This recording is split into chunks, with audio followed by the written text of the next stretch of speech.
All right, fine. I'll be a gracious host. How you doing? Little Mermaid is the scariest Disney movie by far, though.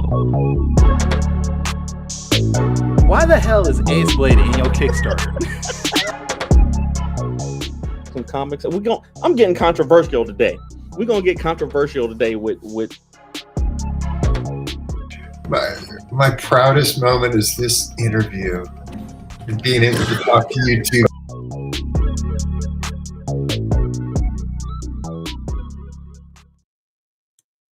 Ladies and gentlemen, boys and girls, children of all ages, Taurus Comics in collaboration with Fourth Wall Productions respectfully brings to you what? What? I couldn't tell if I was lagging or if you was lagging. Oh, well, I can't hear you all of a sudden, so it It's might be me. you. Okay.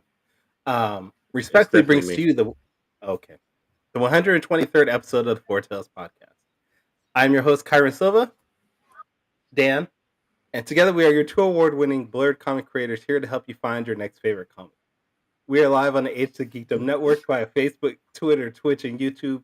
So if you're listening or watching us live, thank you for your support. But don't forget to like, subscribe, share, and review this podcast because all your positive reviews and interactions help us reach a bigger audience. What's up, man? Mm-hmm. Are you okay? Mm-hmm. Why are you smirking? What comics you been reading, Kyron?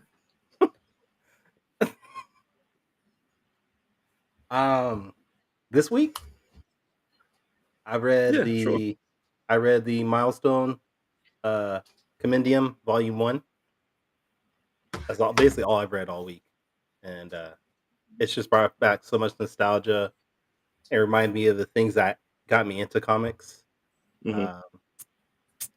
Been proofreading Ballad of the Black Rose Volume 2 or Issue 2. So I can start drawing that. And yeah, that's it. Yeah. Hey, solid. It's a solid week. I got some. Why do you look so mad? Why are you so mad looking? Oh, you're frozen.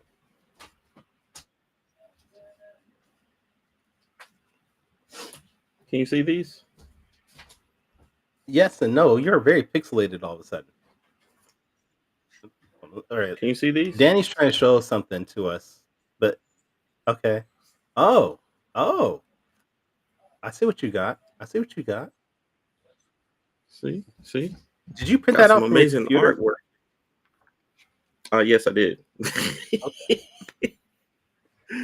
Okay. They have no backsides yet. They're blank on the back. The back is blank. Do you want to explain to people what it is you just showed so people know what we're talking about? Yes. So, we have launched Ace Blade number 8 on Kickstarter, and we are fortunate enough to reach our initial funding on the first day. So we announced our first stretch goal, which is a set of these cards or one of these cards in everybody's physical pledges. So Kyron did some amazing artwork, and with the assistance of an amazing colorer, and I'm going to turn them into some collectible cards, and everybody's going to be able to get one if we get to $5,000. All right. So shout out to you and everybody checking on the Kickstarter for sure. And you said you have to reach 5,000 to get that, right? That's right. And right now you're at 3,358, so a little bit less than 1,700 to go. And you got 2 weeks to get there. So, I mean, that's totally doable. I think so. We're going to be pushing for 2 weeks, and we're gonna do our best and try to come up with some unique ways to get the message out there about the comics. All right. For sure. What is going on with your internet right now, dude? For sure. Thank you for that, Iron, by the way.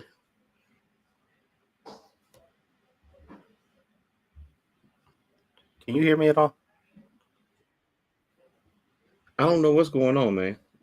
I told you maybe it's the Microsoft thing that happened with CrowdStrike this morning is messing our internet up. Maybe that's what it is. Okay. mean, you want to blame it on Yeah. that's fine. That's all I'm Paige blaming on. Paige Alfred in the chat says congratulations on the quick start. So thanks, Paige, man. Appreciate it. Thank you so much. right. But we got this is the wait a minute. Have we had another creator besides Morgan from North Carolina on the show? I want to We've say had plenty yes. of people. Oh, I want to say yes too. Daryl Murphy.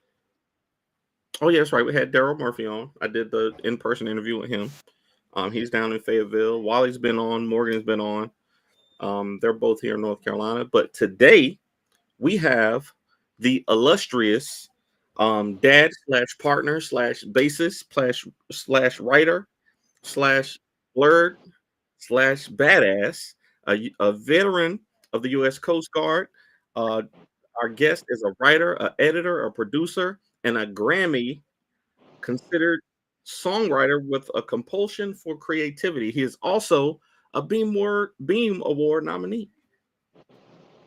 And what's his name? The creator and writer of an amazing comic book that he's going to tell us about. Chuck Cox is in the building. How you doing there, young man?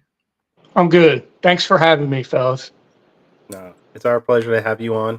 I don't know how long Danny's internet's going to be around, so I don't know either. I think it's my computer, man. I think I might need a new computer because this thing it shut off on me earlier and all kinds of stuff. So it's been that kind of week. My computer gave it up this week too.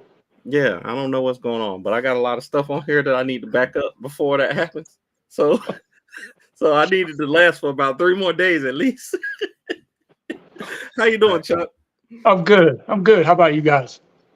doing all right. Doing great. For anyone that's not familiar with you and your work, Chuck, can you give us a brief, synopsis, an overview of who you are, what you do, and what we're talking about today? My name's Chuck Cox, like you guys said. I am one of the managing partners at Royal House Comics, writer, editor. I play music. I do a couple other things. But we're here tonight to talk about the Band of the Black Fist, which is my first ever solo comic. I had edited a couple others and done some script work and stuff. But this is the first book that I put out on my own. Okay. Now, in your words, what is Band of the Black Fist? Like, what's your pitch, your elevator pitch on that? Okay, so it's a fantasy story about the survivors of an elite mercenary troop who have to put aside their grief and their differences to help a bloodline that's being besieged by this monstrous enemy out for revenge. So pretty much I was inspired by, all those fantasy movies that we love, the fantasy stories we love. You get those group of dissimilar people together. They go on a quest. They got to find the dingus and bring it back to somewhere and pitch it into something or do something with it. You know those stories. So I was inspired by that. But it occurred to me that we never, ever find out what happens after. What happens after evil is vanquished and all the bad guys have gone home and the survivors are left, in a world a lot of times that maybe doesn't need them anymore. What happens? So I wanted to kind of explore what would happen with a group. The original Band of the Black Fist is 20 people strong. When the story begins, there's only 3 of them left. Everybody died during that big quest, giant battle, where they saved the world. So now we're left with the 3 survivors, and they're kind of just together thinking, what now? War's over. What are we going to do now? And that's where the story begins. That was going to be my question to you. I was wondering if I know they're the only 3 that are in this story so far. I read the first issue and I was going to ask if you were going to tell us if they all actually died, if the rest of the Band of the Black Fist died, because you have them listed in the comic, but I was hoping that we might be able to meet some of them along the way. Well, I guess we're going to have to catch it in flashbacks. It'll be in a flashback because they're all toast. They all got murked in that final battle. They didn't make it, including the leader, the charismatic, the one that everybody was there to follow in the first place, didn't make it. So it's just the 3 left, and maybe not the three most powerful or the three most personable, but they're all stuck with each other. They got to work it out and figure out what they're going to do with their lives. I don't know. DK was getting down. DK is the small one, right? Yes. DK was getting busy. I don't know. And then Yeah. The also, one-armed woman too. also with the one arm, she was getting busy with the with the what do you call it? With the fencing style, you know? Yeah, with the fence. She's actually the finest sword in the land. In the story context, she's the greatest swords person in Tarsus, is the name of the continent. BK is a firecracker, like a one-person army, and Sanishjaro is a war priest. So he's the wise man. But you get on his wrong side and he'll smash you. Yeah. Okay. Is the triangle? Is that insignia of the war priest? Yes, that's his symbol. Yes. Okay. See, I'm putting it together now. I'm Figuring it out. Yeah. No, man, I love stories like that. Like you said, I'm not the biggest Lord of the Rings fan, I guess you would say, but I like stories like that where the group has to come together and throw the ring in the volcano or whatever. Right. Yeah, I like the take that you took on this, where what happens after that? In the aftermath of the great battle, then what happens next? So I don't want to give away what happens in the first issue of your story, but it seems like they're about to go on another quest. Yes, they're about to go on another adventure. And part of that is, when you've done something for as long as you can remember, how easy is it to give that up? Even when everything's telling you should probably give it up. How hard is that? It's a difficult thing, turning your back on your one particular skill set. Mm-hmm. So there were questions, they're going to be questions of should we, shouldn't we? But yeah, I'll give you a hint. They're going to do it. They're going to do it. Mm-hmm. The one thing I realized, at least reading, is even though, like you're mentioning, these are sort of a mismatch of characters, they seem to have like a family bond. Especially like in the scene where they're at the tavern just drinking it up, you could feel it was like it had that aura of just a family sitting down to eat with each other. Is that some of the things that you're trying to convey in the story and how they interact with each other? Yes, the camaraderie that comes with being in a group of people. Sometimes you're facing danger, but a lot of times, you're just traveling together and eating together, drinking together.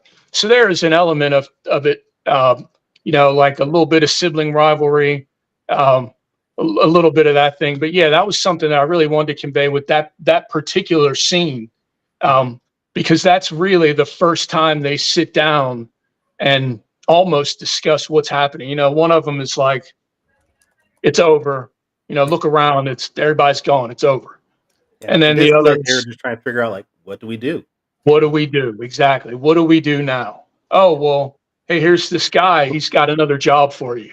So let's try that. We know how to do that. We know how to do these jobs. And that'll give us a little bit of time to think about, what we want to do with our lives now that, in this continent too, this grand war has just ended.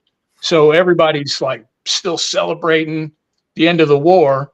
So they're like, yeah, the whole world has changed. They don't really need us. Well, it turns out somebody does need them. Mm-hmm. So they're going to answer the call. I almost felt bad for that first group that they ran up on in the beginning. There was a panel that stuck out to me where the kind of the leader of that group, he was like, "Oh shoot, we picked on the wrong people." Like, I know who they are, right? Right. This was the wrong choice. We should not have picked on these three. That was the Emerald Guard, wasn't it? To the legend. The Emerald Guard, that's right. That was the Emerald Guard, right? Yes, yeah, the Emerald Guard. And so there's a huge amount of backstory. The Band of the Black Fist actually was born of an attempted novel I wrote in my 20s, which I wrote the quest part of the story, getting the group together, traveling to a distant land to find the magical whatever, and then bringing it back to defeat the Regent Queen. or the evil regent. And part of that was the Emerald Guard were enemies of the Black Fist. So they had a little bit of a thing going already, and the guy was hip to their legend. So I thought that was a neat little part I put in. It was like a little nudge, nudge, wink, wink to 25-year-old me that wrote the novel. I like it. I like it a lot. So is the novel, is it out? Is the novel Oh out? no, that's one of those locked away, never to be seen. Excellent premise, not so great in execution. Okay. Yeah. It's been many years, a couple decades since I started writing it. I was gonna say I've I would learned read a lot it. since then. I've learned a lot about writing novels since then. Maybe one day. I was gonna say I would read it. So one of the reasons that me and Morgan we put novels out for our characters, Ace Blade and Lumberjacks both have novels, is because I know how long it takes to make a comic book now. Like it takes some time to make comics, and we always wanted to have, if you want more Ace Blade stories, hey, they're in the novel. They're in the novel. We got them in the podcast. We got all kinds of other stories that you can read, but these comics are going to take some time to come out. Right. So what if anything have you put in place to kind of keep the appetite wet for folks? When is the next, or are you planning on releasing issue 2 pretty soon? Issue 2 is not going to be as soon as I would have hoped. I'm trying to find a new artist now. I lost my artist for issue 1. Not sure how or why, but the dude went ghost. It's been over a year. There's some other people that were working with him that I've talked to, and nobody knows what happened to him. Just hope he's okay. But trying to find a new artist. I was actually considering the idea of doing a novella, like a bridge the gap between issue 1 and 2, like a short story. Because short stories are, I decided to go that route way back when instead of doing the novel. The short story is a better place for me as a writer. So I was considering doing a short story to kind of bridge that gap, give a little bit more background info. Because, like you said, at the end of the book, there's a list of the band, but they're all dead. They all died in that. Most of them died in that last battle. So I wanted to kind of bridge the gap, give people something to read while we're waiting for me to sort out this artist thing and get issue 2 up and running. But it's written as a 6-issue limited series. I know a guy. The art, his style is not quite, the same. It's a little similar, but I know he loves drawing horses. And I saw a couple horses. I saw a couple horses in that first issue. So, this guy right here, he won't. You like doing the black and white? He won't. He won't go. No, he doesn't. No, he doesn't. No, don't be throwing my name out there like that. Man, I get it so much. Well, it's not a bad thing, but I tell you, when I find somebody who does good work, I recommend them for anything that I think that they could do. Like, so Kyron gets it a lot. Wally gets it a lot, and now my guy Rich Brown will get it a lot. So if there's an artist that I really do believe in, that I know will hit deadlines and won't bust you over the head and extort you, I'm definitely going to recommend them to you. So that's one good thing about being my artist, I guess, is that I'm going to be recommending you get other jobs. Recommendations. Yeah. I'm going to be trying to give you some more work in between when I can pay, for sure. I want to answer a question in the chat. Why don't I like to draw horses? It's because they're hard. They're not humans. Like, you train for so long to draw buildings and humans and action, and then you throw a horse in there, like, how do I draw that? That's not a normal thing you see every day.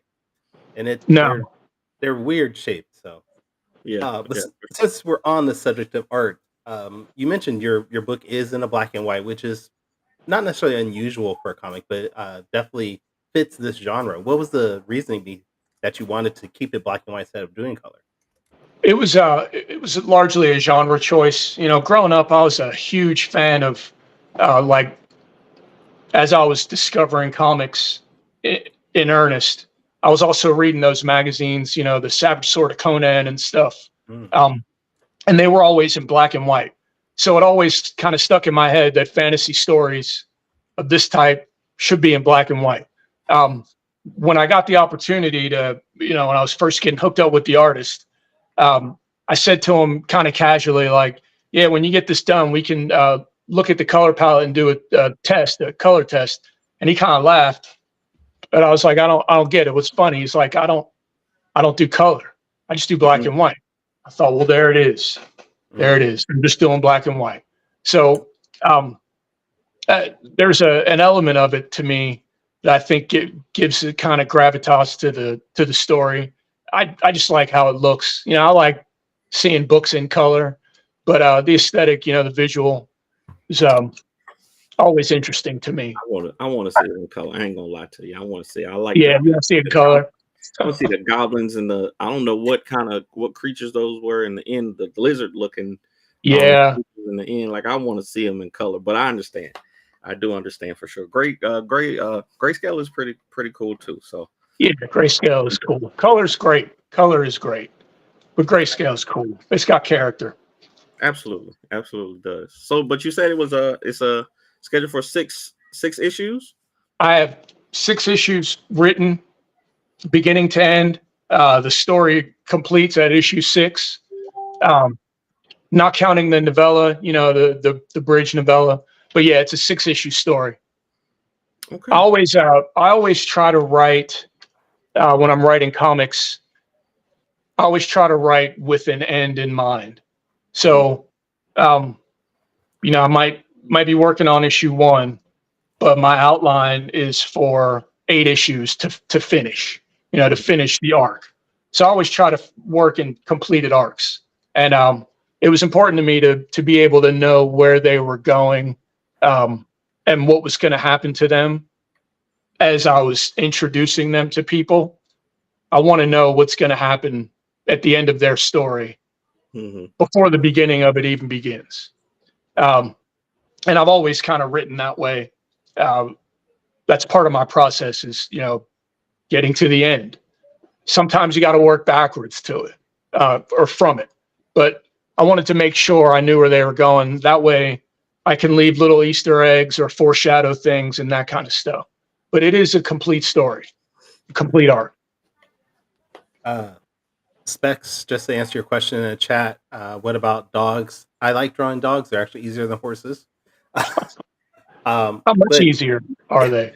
Yeah, they're actually a little bit easier. To me, they're easier to draw. Well, back to your dog, so that's might be a little bias. Might be a little bias there for dogs. I do love dogs. Going back to your storyline, how you had it planned out, because I've done this sometimes with my artists. When you have something in your head and you know where it's going to go, but then you see the capabilities of your artist and what they like to do, what they shine at. Maybe you start to switch things up or change a little bit of the story to highlight their capabilities. Is that something that you did with? I know you don't have issue 1 right now, but that's something you did at all? Absolutely. I've done that in this story and other stories. For Black Fist in particular, Tira, the artist, is a very big fan of the genre. He's a really big fan of fantasy. So there were a couple things that I had to slot in. That first meeting with those muggers on the road, the highwaymen, wasn't really supposed to go down that way. They were kind of supposed to just intimidate their way out of it. They were supposed to scare these guys into leaving them alone. Like, hey, do you know who you're messing with? Once I got a taste of what he's able to do, I was like, no, we got to have a rumble here. We got to have a big fight. So let's make this a little bit longer, stretch it out a little, and let them be physical, and let's show people what you can do in that capacity. So yeah, absolutely. I will absolutely be fluid, work around and within what artists can do. Cause it is a visual medium. Like in a lot of ways, it's more important. It's as important, But in a lot of ways, it's more important that the art be 100% on point to making people want to see more of those visuals. Mhm. Like, people say it's the art that brings you in, but the story that gets you to stay. So, by all means, let's get that art bringing people in. And one of the things I wanted to showcase was his ability to do that. So yeah, I actually extended that scene a little bit more just to get in, just a little taste of violence. It never hurt anybody. Just a little taste of it. I'm gonna put some of the artwork that you provided to us on the screen for people to see, just so they can get a visual of how beautiful the artwork is. Since we were talking so much about this, um, and even though the book is in black and white, I mean, you can clearly tell that these are dark-skinned characters, black characters. I don't want to say African Americans. I don't know if that's part of the lore that you have, but is that a conscious thought? You're like, I want to make sure that the band showcases black people in this light, or Yes, 100%, 100%. When I was revamping the previous story, what ended up becoming Band of the Black Fist, when I was working on it, there was something going on. What was it? Rings of Power. This Lord of the Rings spinoff or whatever it is. Mhm. I've never been a huge fan of, I love The Hobbit. I read The Hobbit. I never read Lord of the Rings. I've seen the movies and stuff, but I'm just kind of a casual. But in the midst of all that, when that was building and being promoted, there was a whole lot of there were a whole lot of fans in that community that had things to say about characters being black or not. I read this entire manifesto this dude wrote about why dwarves couldn't be black, which, needless to say, it was ridiculous because they're fantasy creatures and they can be whatever we want them to be. So it was a 100% conscious decision that in my fantasy setting, the three main characters were going to be black people, full stop, with no remorse at all. Like, yes, they are, and yes, the Band of the Black Fist, like, little nudge, nudge. I get it, but it was all intentional. Yes. We don't get to see a lot of that. Don't get to see a lot of people look like us in that setting. Yeah, And I've always been a fan of that setting. I've always been a fan of the high and low fantasy. And just as somebody that's read and looked at a lot of that kind of stuff, it's something that I never saw. I felt like I was doing something brand spanking new. And at this point in the 21st century, like, come on, we're all here doing the same thing. Let's represent ourselves in these stories too. So that's what I decided to do. absolutely. I think it's dope, man. Like I said, I enjoyed the first issue. I would have if number 2 was available, I would have immediately read number 2. I'm looking forward to it, man. So what in the meantime, in the meantime, in between time, like I know you said you were working on novella. Is there anything else that you're planning on putting out until you find an artist for this one? Yeah, I'm working on a superhero comic right now. We're about 10 pages deep. 10, 12 pages deep. It's called Red September. That will be coming out sometime probably in the winter. The artist I'm working with on that is actually kind of a front runner for Black Fist. I'm really happy with what he's doing. He's a fan of the black and white as well. But I finally kind of got my head wrapped around, like, I've always loved superhero comics, but everything I've written as a comic until now has been something other, a little historical fiction, a little urban fantasy, this high fantasy. So I wanted to do a superhero story. So I wrote this superhero comic about some superpowered siblings, and it's called Red September, and that will probably be released in the winter, like before. It's coming before the novella. but probably about the same time. Okay. Yeah. Now, I saw something on the Epiphany engine for something called, was it Saint Monday? Saint Monday. Saint What's up Monday with is one of those siblings in the Okay. Red September story. He's the Okay. big brother, little sister. They have to kind of work out some of their own interpersonal family issues while solving a mystery. Oh, awesome. But Awesome. yeah, Saint Monday is the Epiphany engine character. Yes. I love it. I love it. I think that's another good thing about the Epiphany engine is that you might get your first take. Well, yours will be out before the Epiphany engine will be out, but there are a couple of characters that don't have stories out yet that you'll be getting your first kind of taste of them in the Epiphany engine, which is really cool. That's pretty good launching. Yeah. For it. Yeah. What a cool thing to be a part of, that whole concept. And just, it's been, such a privilege, like watching people work on the Epiphany engine, and just being a part of it is a great thing. I'm super proud of it. Chuck, I'm about to be real nosy. What's this large red trophy that you got in the back as a Superman cake wrap? What is this? What is that? That right there is my AMAA point karate national title. Nice. Oh, wow. Okay. My first and last karate tournament, but I won my age group. So they gave me this giant trophy. I love it. I love it. Thanks. Kyron has a yellow belt also. Oh yeah? And what? I've belted in Taekwondo. I have gotten a red black belt in that, and then Tong Sudo. I have a green belt in that. Nice. That's Many great. years ago. It still counts. Yeah. I can't do any of it now, but yeah. Right.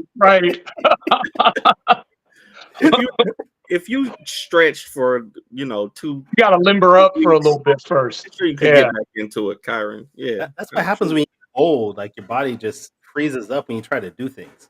Yeah, your hips start saying no, thank you. Yeah, they don't lie. No, thank you to those kicks. Right.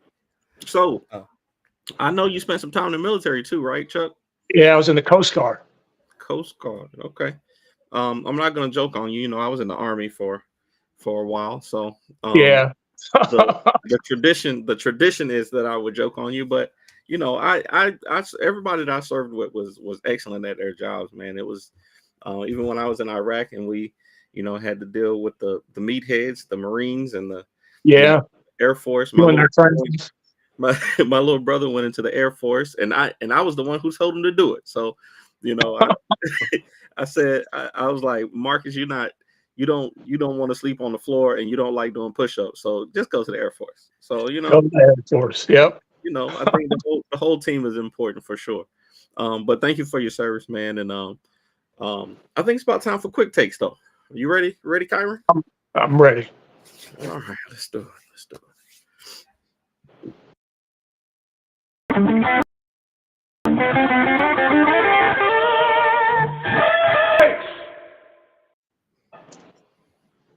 Quick takes. I don't know what happened. Hey, let me try that again. Let's see. Do it again.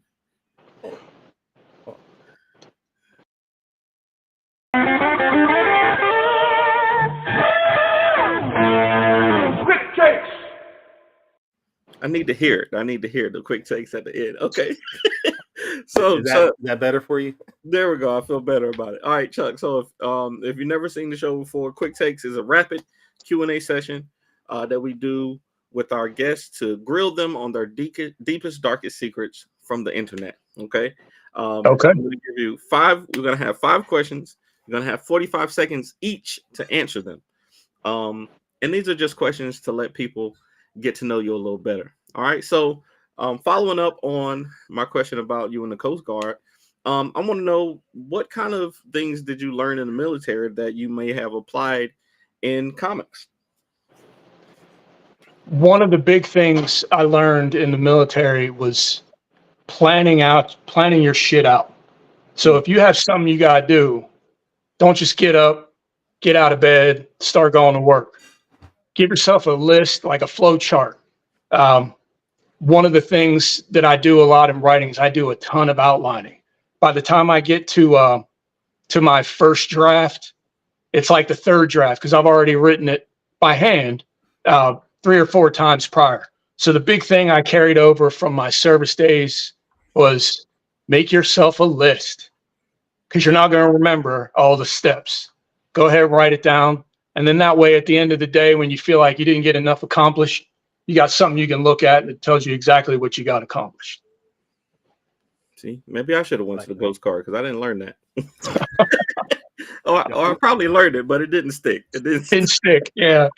Yo, why is it when you sent me this question, my brain thought you meant like an application to fill out for the military to get into comics? Like, oh, terrible. See, that's why we actually asked the questions. You know, just put it down there. Hey, I should have just went into the military so I understood things. Should have gone too. Yeah. Terrible. Okay. Question number 2. Before we got on here, we were talking about some indie film that we both attended, and I want to know if you were to go into one of these 2 areas independently, knowing the troubles that it is to do them both, which one would you more likely do? Would you go into indie film or would you go into indie animation? Oh, geez.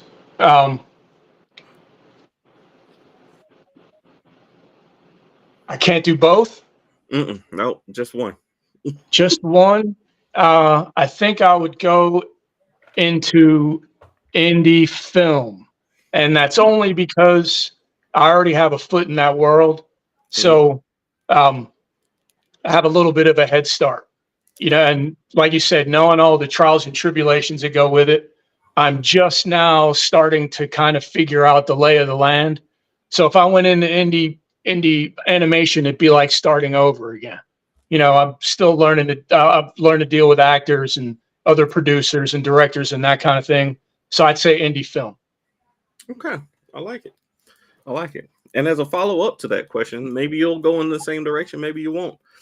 Question 3, what would Chuck Cox be doing in an alternate universe? If there was another you out in another universe that could be doing anything that you wanted, what would you be doing?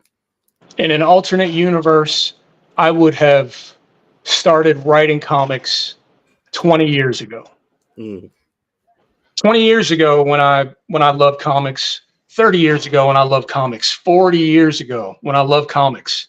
It never occurred to me that you could make your own comics. I lived the man's age.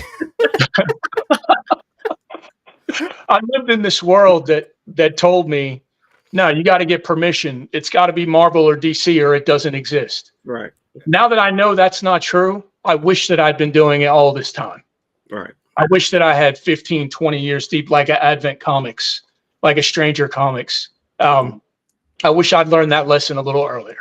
But that's what I'd be doing in an alternate universe. More of this.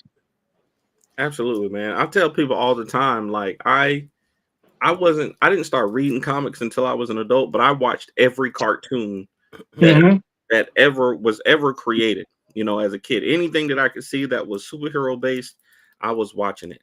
And it wasn't until I was an adult and I could go spend my own money and I went to a comic book convention that I saw that there were regular people who made these things. Right. And it literally, I can't explain like the way that it transformed my brain to think about creativity like that. And it's just, I feel the same way. I wish I would have known this 40 years ago.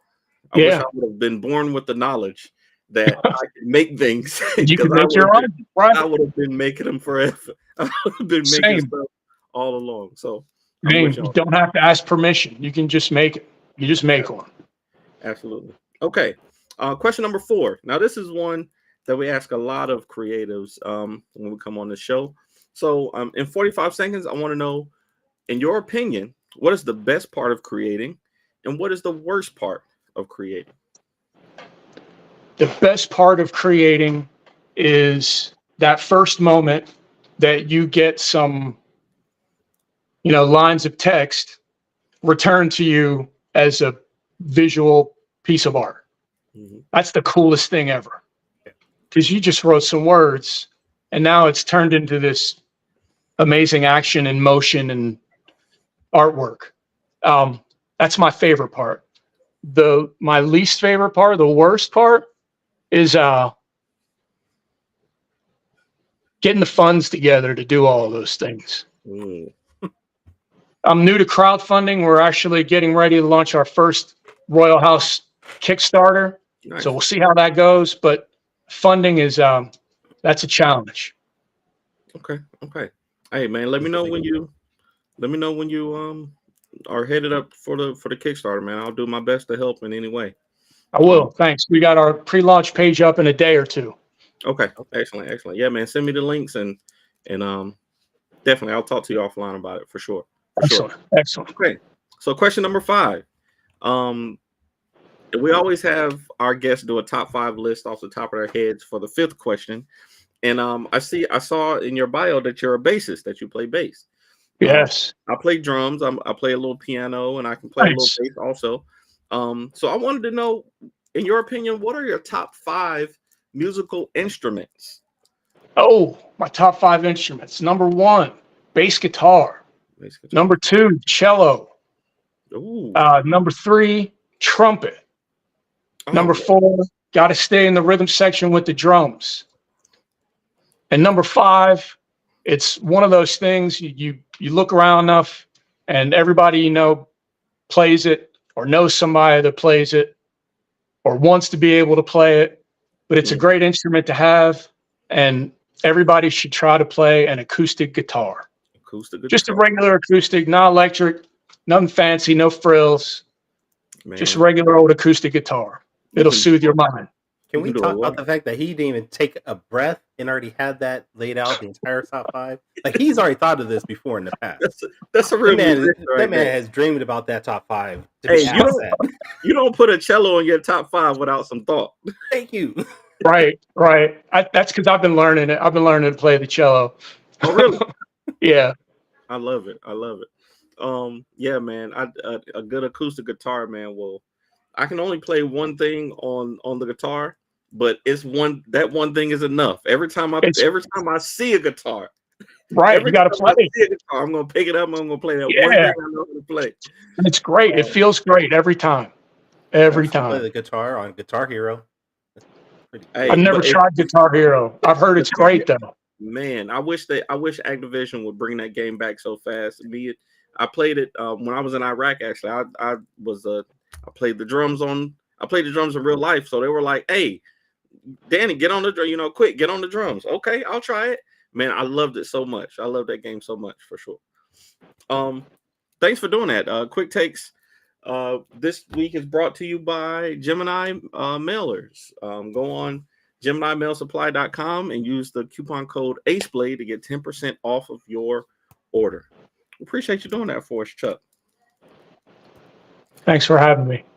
All right. Well, I wish we had more time because there definitely were things we didn't even get to talk about. I mean, we didn't even get to talk about really what Royal House Comics was. We didn't talk about your animation and movie connections. I mean, there was so much we need to have you back at some point in the future.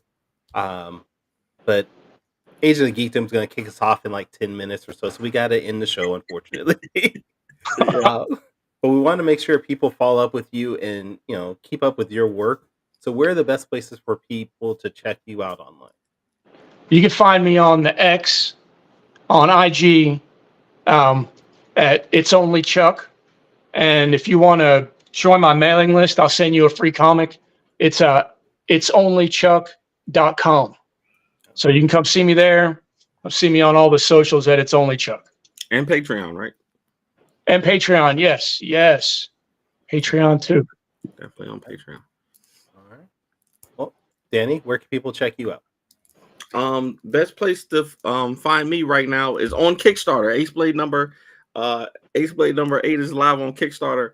Go to fourthwallpros.com/Kickstarter to check it out. Or if you want to find me on social media, it's at the Aceblade on all social media platforms. No, I did not look into bid with. We've been playing spades all week. Paige, we've been playing spades all week in this house, not looking at the bid whist. I'll get there, though. I will get there. Kyron, where can people find you? You can check me out at tauruscomics.com. I am on all social platforms at Taurus Comics. And if this is the first time you've checked out our podcast, you can go to our website. It is fourtailspodcast.com. That is the number 4, TALES podcast.com.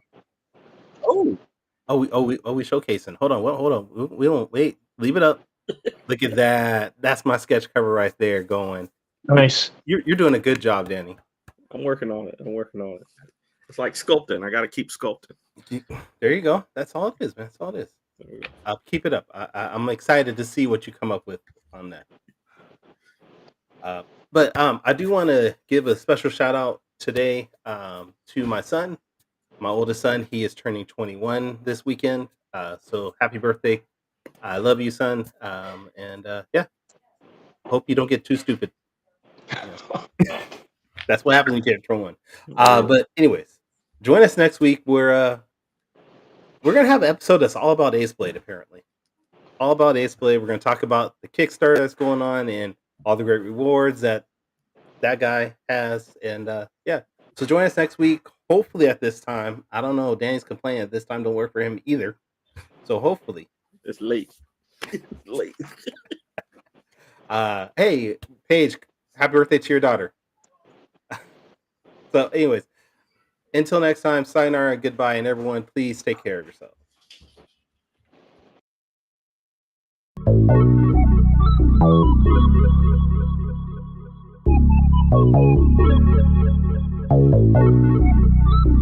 I want to know what it is Quick is trying to say.